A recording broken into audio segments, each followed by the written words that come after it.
Bună ziua și bine v-am găsit la Salvați Planeta! În documentarul de astăzi vom încerca să salvăm orașul nostru natal, orașul Pitești. În apropierea școlii noastre există o pădure numită Pădurea Trivale. Ca și toate pădurile din România, și Pădurea Trivale a avut de suferit. Stejarii au fost tăiați, pădurea este neamenajată și exemplele pot continua. De aceea, echipa Portocalie s-a gândit să salveze pădurea pentru a salva orașul, țara și totodată planeta. Săptămâna aceasta am învățat o mulțime de lucruri pe care am încercat să le punem în aplicare. Am învățat să refolosim, să reducem și să reciclăm lucrurile, să folosim responsabil resursele naturii.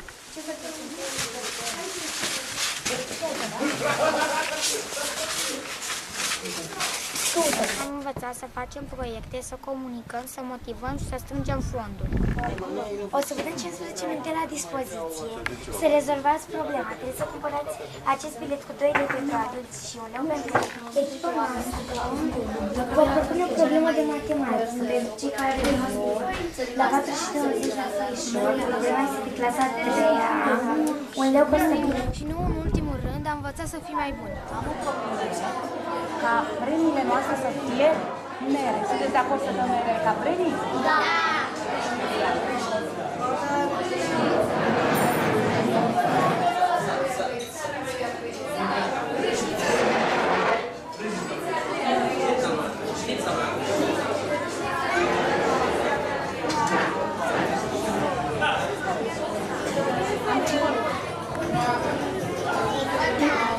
Cum am aplicat noi toate acestea, ce au însemnat toate aceste filmulețe și, în primul rând, ce legătură au toate acestea cu ideea noastră? Vă explicăm imediat.